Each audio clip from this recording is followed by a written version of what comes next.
had to repeat yourself so many times. Well, recording is in progress.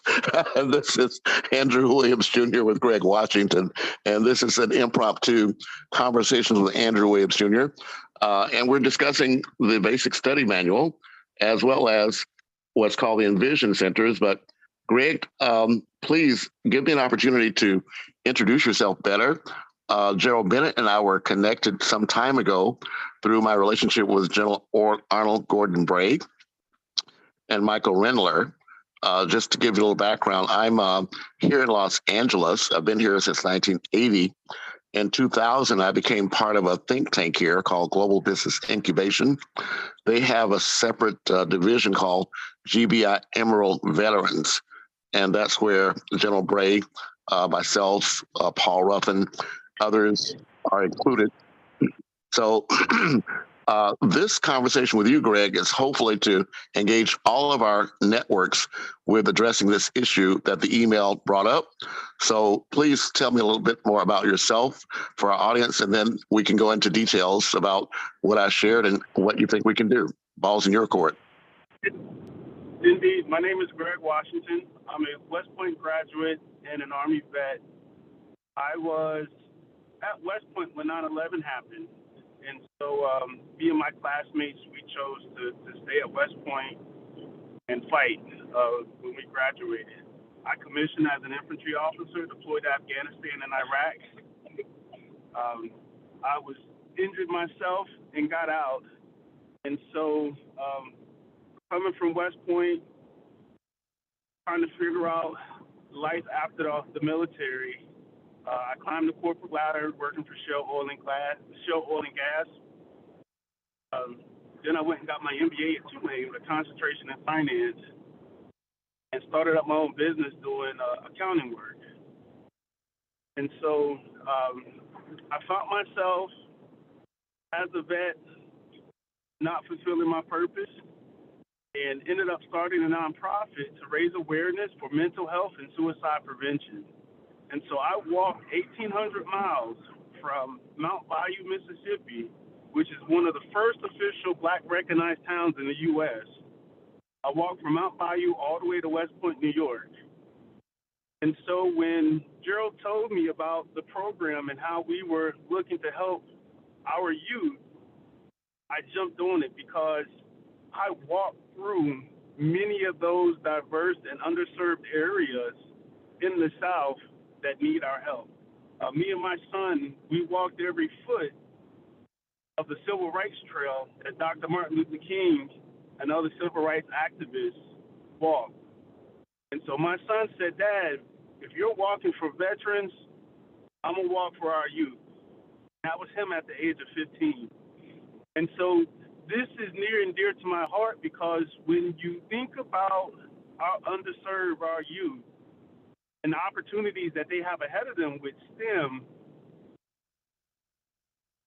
it's an awesome thing to be able for us to help catapult them in the next generation into having a better future through technology and also having a better future having healed from past trauma such as generational or things that we have going now, dealing with COVID and that financial stress that comes with the economy in the world today.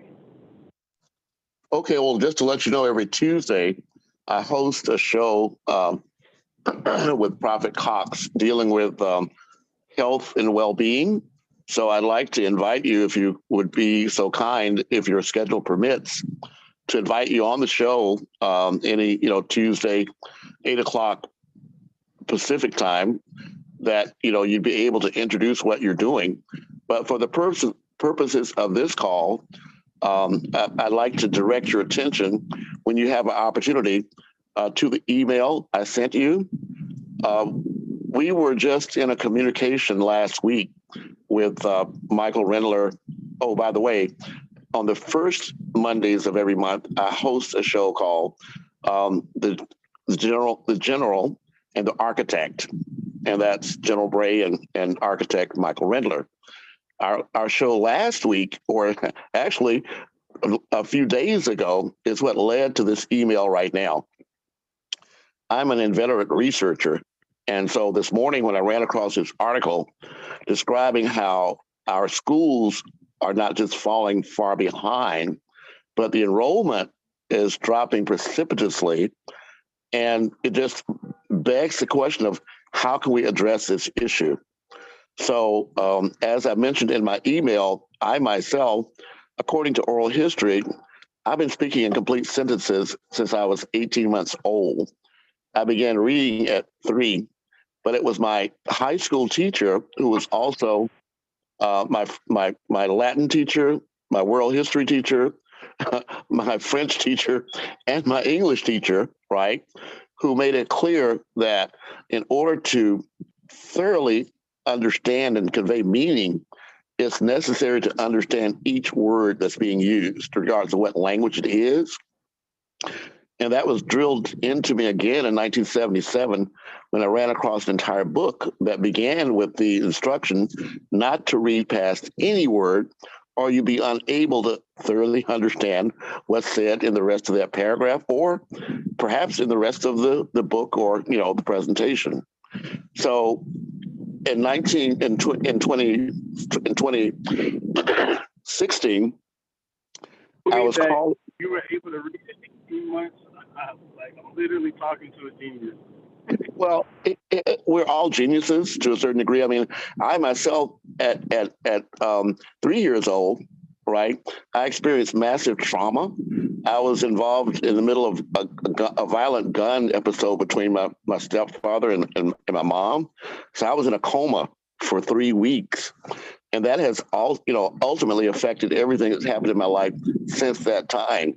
But nonetheless, I was convinced then, and I'm convinced now, that it is only the intellect that we have that distinguishes us from animals.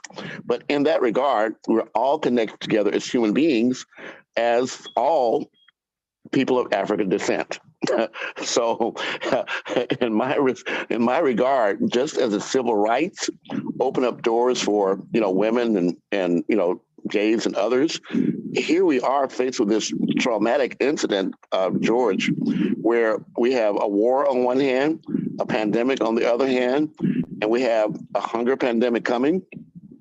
But in our urban cities, I'm here in Los Angeles, I stepped into the role of president of 5 Points Youth Foundation 30 years after its founding, back on November the 7th of 2014, to uplift the legacy of an educator. Her name was Diane E. Watson. And so the work I've been doing since then has involved me with groups like the Los Angeles Trade Technical College by Professor Marcela Oliva, who happens to be Michael's wife. She's head of the Architectural and Environmental Design Department. They launched a community think tank and advisory board back in 2013. I was one of the founding members. And I immediately invited people like Paul and Tanya McDonald, who are head of global business incubation. And they're the ones, again, that have this organization called Emerald Veterans, through which I met General Bray, and we've been working since then. But George, here's the thing. Another of our cohorts, a lady, Alicia Hamilton, has made available to me a platform where on a weekly basis, I can bring to the audience 48 minutes of content related to any topic I choose. I believe this should be a topic that we address in our first season. So I hope I can work with you and others like you to provide programming content to allow our audience to engage with us, take advantage of the resources we have, and then all collectively work together in a docu-reality series demonstrating how we're moving from this crisis to a solution. If that's of interest to you, I welcome you warmly aboard. Yeah, I'm definitely interested in that. Definitely. Well, again, I hear you driving. I don't know what time you have, but I've made myself available to you, and I like to schedule a time when you can be more relaxed in front of your computer. I need about a half hour or at least 45 minutes to kind of walk through what we have in front of us, but I'm completely at your convenience for your time and schedule. Yeah, you have my full attention. Well, just tell me then when you'll be able to get comfortable in front of your computer, and we'll take half hour and do the damn thing. Okay. I mean, are you able to share now? Well, I am able to share my screen. Yes, I heard though that you were calling in. I'm not sure if you're able to see my screen or not, but I'll be happy to do that. Oh yeah, I'm able to. Okay, then. But the problem was we had a hearing problem. You know, you couldn't hear me well. So what I'd like to do, if I could, If you stay connected through this and then mute your computer and just use this audio, I think that'll work.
hello, Greg, are you there? I'm here. Oh, wonderful. My phone device died, so I had to come in on my computer anyway. But I'm glad you could hear me. Oh yeah, I can hear you loud and clear right now. Oh, It's perfect. oh, great. Okay, then what I'll do is I'll go ahead and share my screen here. This is the Envision Centers. Actually, this is not the slide I wanted to begin with. Let me try that one more time. Let's see here. Oops. Justice 40. Yeah, this is the document, or this is the image that I sent to your email along with others. But in the bottom middle there, you'll see a QR code. And when you get a chance to get to your computer or maybe even on your phone, that takes you in a deep dive to all of the relevant content and references to what we're talking about.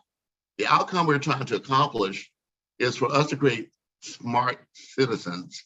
There's a specific description and meaning of what that is, but the idea is that it's only when we empower our children to become the ones that impact and direct the narrative of their own environment and their lives, can we then be convinced that the trillions of dollars that are being designated and spent in our communities can work from the bottom up and not from the top down, if that makes sense to you.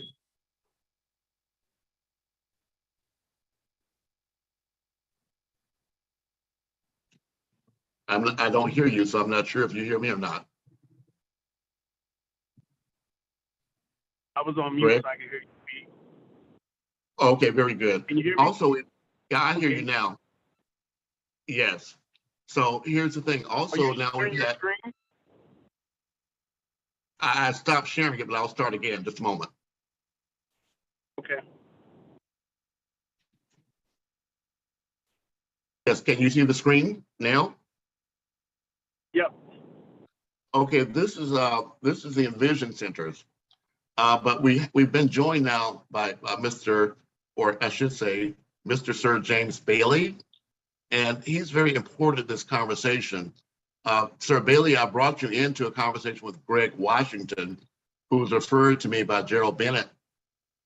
And in his introduction, Sir Bailey, he mentioned the fact that he, as a veteran, when he left the service, he actually dedicated his life as I understand it, to focusing on solutions that impact our communities and specifically our youth.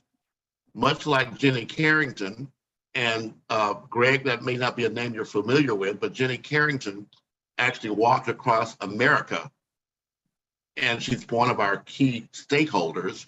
So you're walking across America, revisiting those civil rights sites is very relevant to all of us. But Sir Bailey, Greg also has a son, and he wants to make sure his son understands the value of what we're doing. So Sir Bailey, I was explaining to Greg that you yourself have recently experienced General Bragg making a presentation to your students. So I'm not certain if you can unmute and introduce yourself, Sir Bailey, but I would appreciate your doing so and speaking on your vision of how this Envision centers can impact our youth. If you're able to unmute, please do so, Sir Bailey. All right, thank you so much, Ambassador Andrew Williams, and it's a pleasure to meet you, Mr. Washington. Being referred by Mr. Bennett, I know it's a serious business. I see the military hat on and the young man on your shoulder. What I really excites me when I meet with Michael Rendler is the proof of concept that's evident in young people.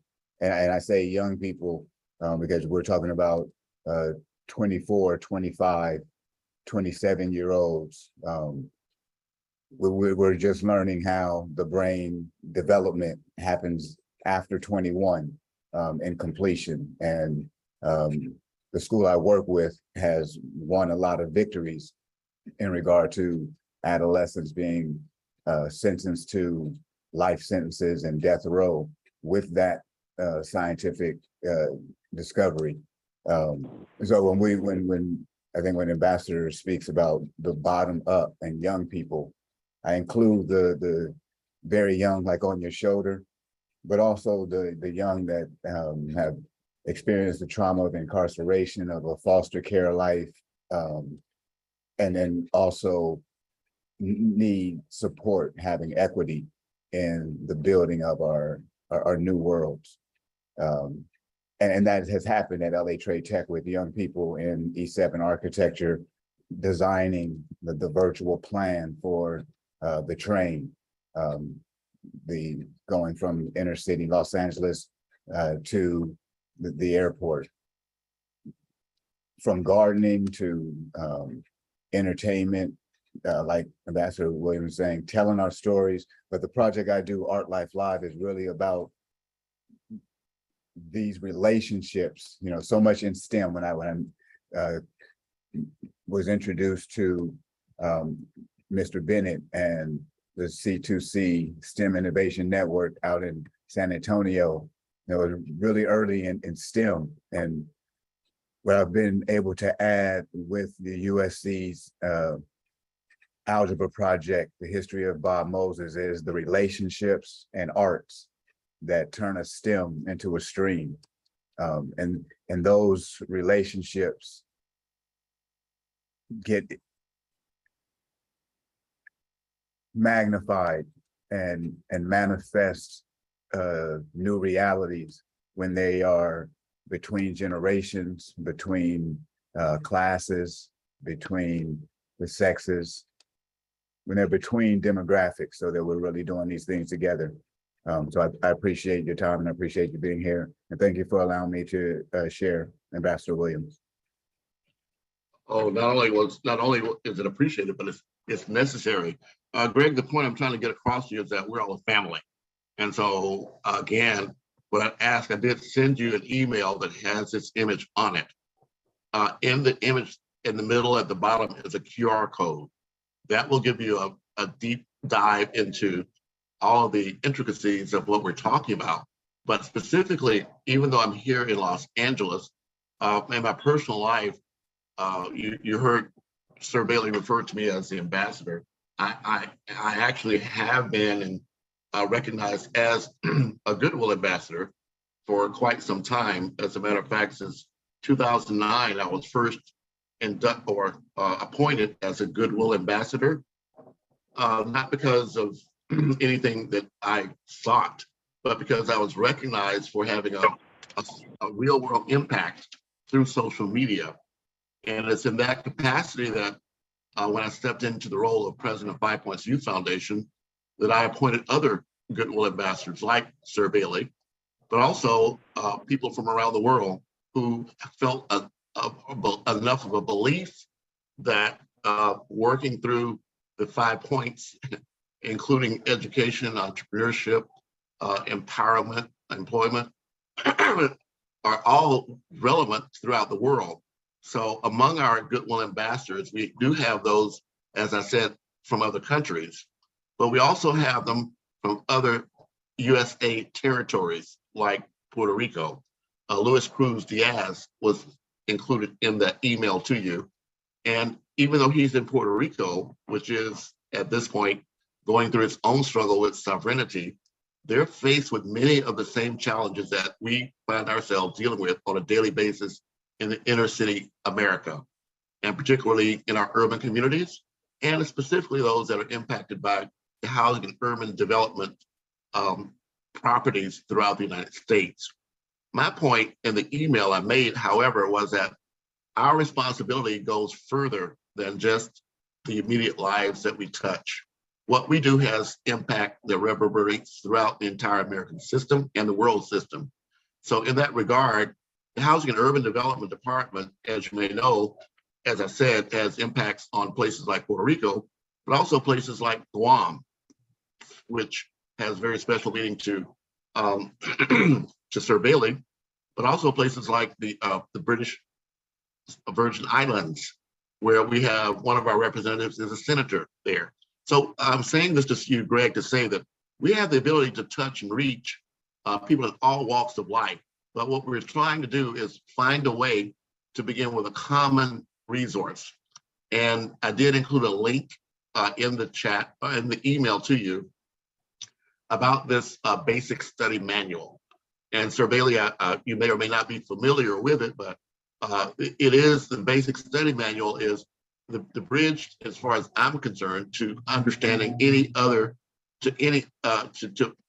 pathway for youth or adult.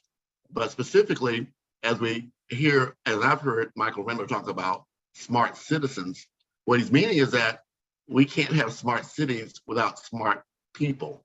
And so I believe we can't have smart people unless we have people that have a common understanding of the language that we're using to describe the actions that we're taking and the expectations and outcomes thereof. So Greg, again, I'd just like to thank you for taking this time. And what I'd like to ask you though is to do a little homework and just walk through the material that I sent you.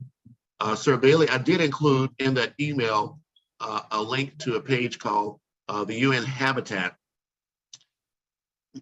Illustrated New Urban Agenda.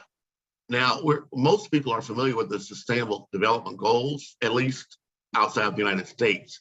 I have a very intimate knowledge of them since their founding in 2000 or launch by Kofi Annan, then General Secretary of the United Nations.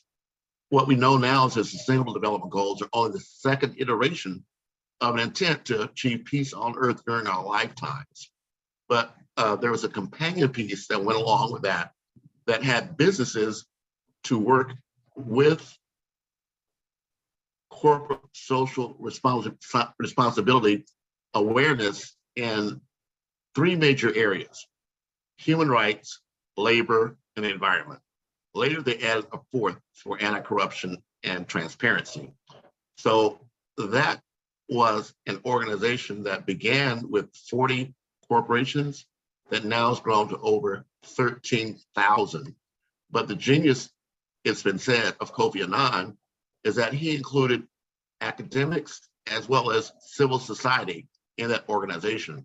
So just to let you know, in Juneteenth of 2021, the United Nations Global Compact had a leaders summit, and they revealed that research done by Howard University as a member of the Sustainable Development Network indicated that there is no state in the United States that's even halfway to accomplishing the 17 Sustainable Development Goals. And those left furthest behind are those in our Indigenous, African American, and Latinx communities. So I'm taking this as a personal challenge, Greg, for us to be the ones to lead the way and guide outcomes that have impacts on the most vulnerable among our community. And this basic study manual is available worldwide in many languages. So Remus Muhammad, who is the person that is really championing this initiative, I'm joining his effort to reach throughout the entire network of my like-minded individuals committed to similar objectives, to bring tools into the hands of people like yourself, Greg, and your son and people that you know, so that again, no matter what these children choose in life, they can begin to identify what their strongest talents, skills, and abilities are. And also what talent, skills, and abilities they feel comfortable enough about to teach others to improve. And so to me, that's the beginning of a nation building 101 for our people and really for the soul of America. So with that, Greg, I have to ask you if you could do some homework, take a look at the material I sent you and reply back with any questions. And let's, reconvene maybe tomorrow afternoon and work on next steps. That would include you identifying your organization. You say you have a nonprofit, what that is, what its missions is. Perhaps you can even reply back to a link to a website if you have it, or a Facebook page or social media, because part of our effort is to provide reciprocal support in what has been called a circular economy. But what we know it is as the community helping the community, or building unity in our community worldwide. So with that, Greg, I'm open to any questions you might have or any comments that you'd like to make before I close. No, Andrew, this is awesome. And Sir Bailey, it is a pleasure meeting you as well. I think this blueprint for a manual is just what's needed. So yes, I do have some homework to do tonight. Okay, so then questions off the top of my head. Okay, then my job is well done. It is clear cut. I'm looking to read this manual. Once I read it, then I would definitely have a good number of questions to come back and hit you with. All right, very well. Well, thank you so much. I think I attached I do actually have a PDF of that document. I think I attached it, but if I didn't, hit me back and I'll make sure you have it. Because again, it's standard, it's available anywhere and everywhere, but we got to start somewhere. So that's where I'm starting. Agreed. It was a pleasure to meet you, Mr. Washington. Same here. All right. Thank you again, well, one love. Of course. Love, peace, and soul. I'll send you also a link to this recording if you choose to share it with anyone you choose. Mr. Washington, please do. Thank you so much. Will do. Thank you. All right.